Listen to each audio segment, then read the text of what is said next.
அன்பர்களுக்கு மறுபடியும் என்னுடைய பணிவான வணக்கங்களை தெரிவித்துக் கொள்கிறேன். மரத்தையும் இயேசுவையும் ஒன்றாக குறிப்பிட முடியுமா? திருவள்ளுவர் சொல்லுகின்ற போது, உரம் ஒருவருக்கு உள்ள வெறுக்கை மரம் மக்களாதலே வேறு என்று சொல்லுகின்றார்.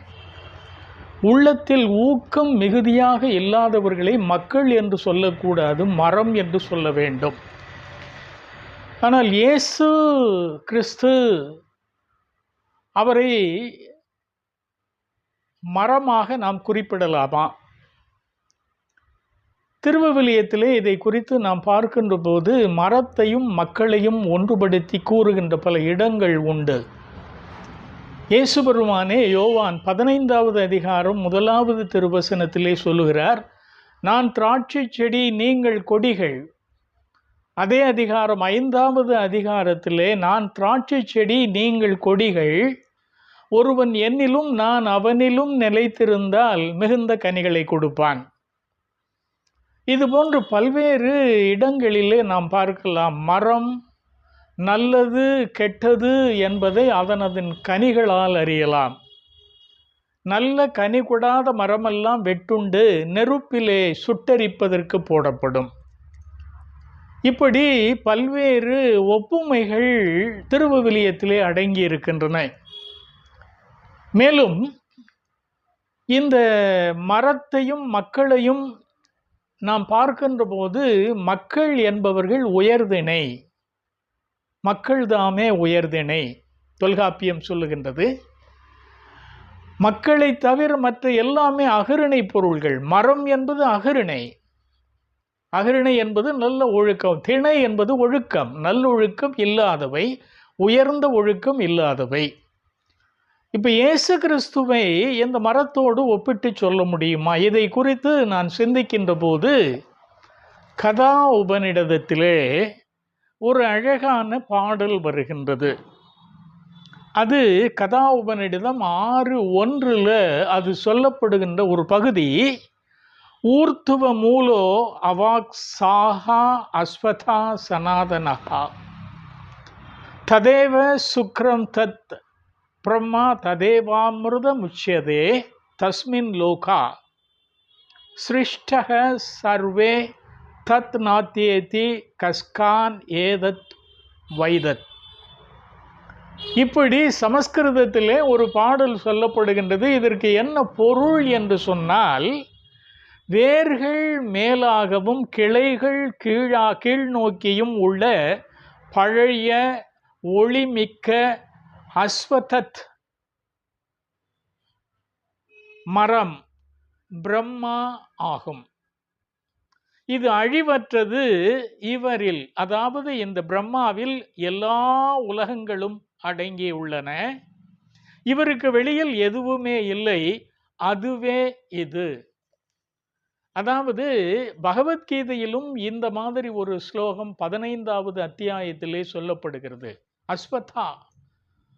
அஸ்வத்தா அப்படின்னு சொன்னா அது அரச மரத்தை குறிப்பது. அரச மரம் என்பது பௌத்தத்திலே போதி மரம் என்பதாக சொல்லப்படுவது. போதி என்பது போதம், ஞானம் தருகின்ற ஒரு மரம். இந்த மரத்துக்கு அடியில் இருந்தபோதுதான் புத்தருக்கு ஞான ஒளி கிடைத்தது என்பதாக சொல்லுவார்கள். அதனால அதுக்கு போதி மரம், மறுபடி அது அரச மரம் தான். சமண மதத்திலும் இந்த அரச மரத்திற்கு முக்கியமான ஒரு சிறப்பு உண்டு. இந்து சமயத்திலும் அது போன்ற ஒரு சிறப்பினை பல்வேறு இடங்களிலே நாம் பார்க்கலாம்.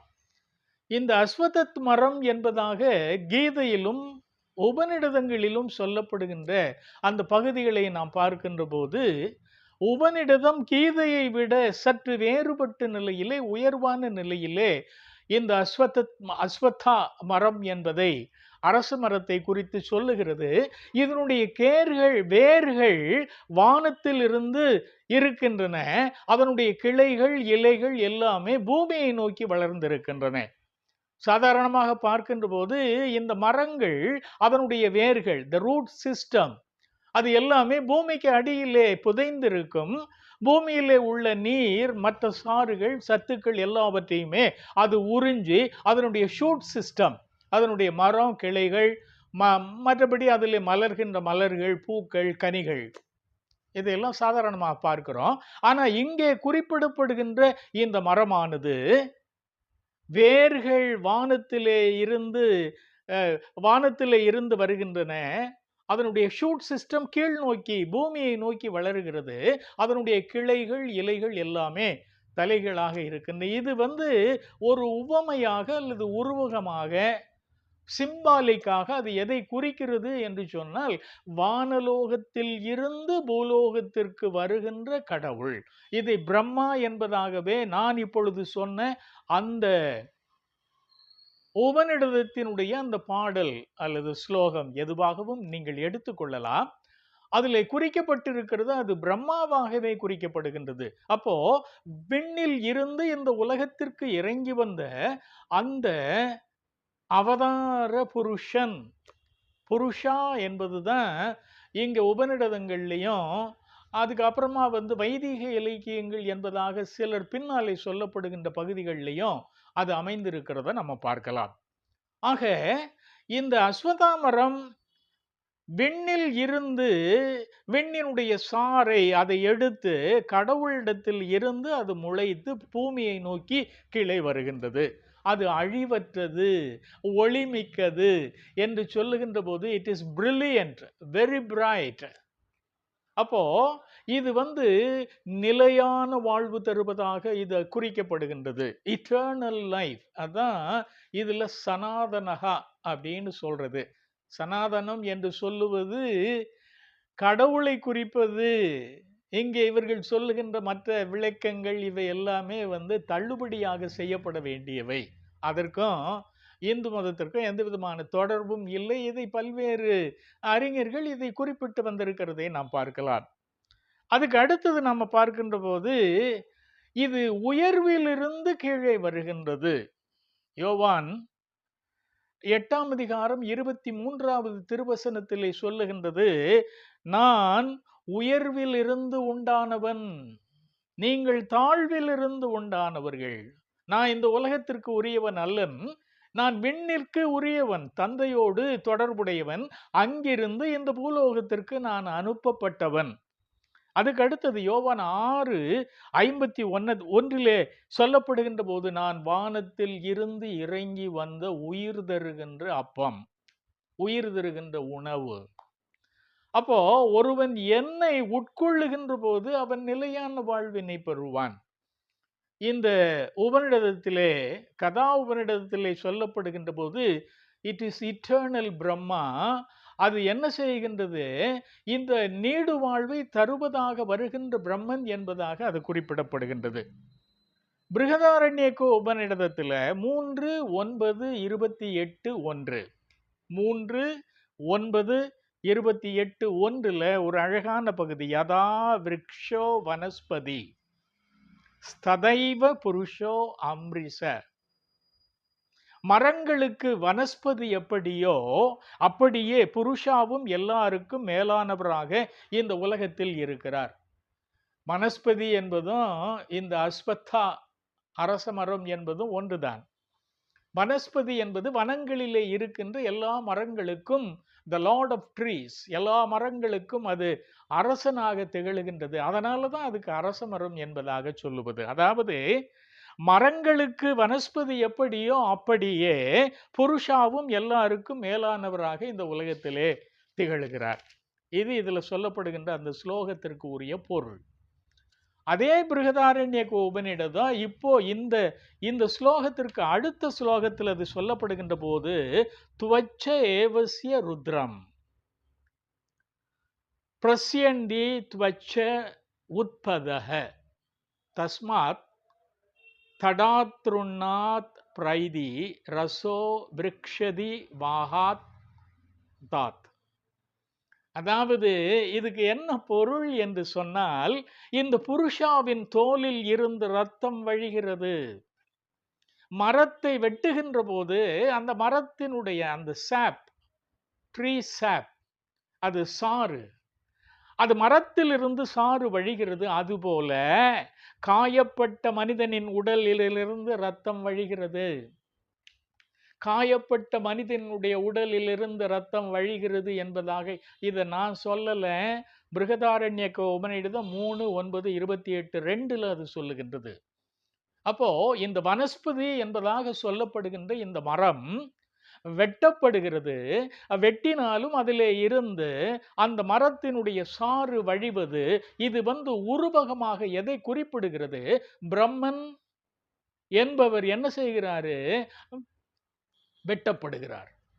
அவர் வெட்டப்படுகின்ற போது அவருடைய உடம்பிலே இருந்து அந்த காயங்களிலே இருந்து இரத்தமானது வழிகிறது என்பதாக சொல்லப்படுகின்ற ஒரு பகுதியை நாம் இதுல பார்க்கலாம். இது எதை குறிக்கிறது? பிரம்மாவினுடைய உடல் வெட்டப்பட்டு அவருடைய உடலிலே இருந்து ரத்தம் வழிகிறது என்பது இயேசு கிறிஸ்துவை தவிர வேறு எவரையுமே குறிக்காது. புராணங்களை எடுத்துக்கொள்ளுங்கள், அல்லது உபநிடதங்களை எடுத்துக்கொள்ளுங்கள், வேற எதை எல்லாவற்றையுமே இந்திய நாட்டில் எழுதப்பட்டிருக்கின்ற ஆவிக்கு உரிய ஸ்பிரிச்சுவல் புக்ஸ் எதையும் எடுத்துக்கொள்ளுங்கள், அது இயேசு பெருமானை தவிர மற்ற எவருக்குமே அது உரிமை ஆகாது என்பது அதிலே சொல்லப்படுகின்றது. அப்போ அவருடைய உடம்பிலே இருந்து அந்த இரத்தம் வழிகிறது.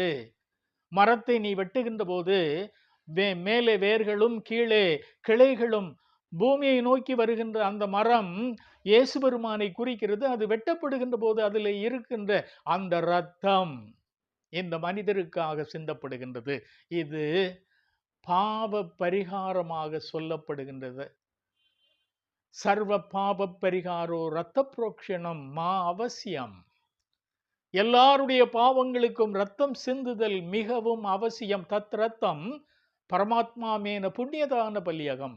இந்த ஸ்லோகத்தை நான் பல்வேறு பகுதிகளில் பல்வேறு பதிவுகளில் நான் பதிவிட்டிருக்கிறேன். ஆகையினால இயேசு பெருமான் என்பவர்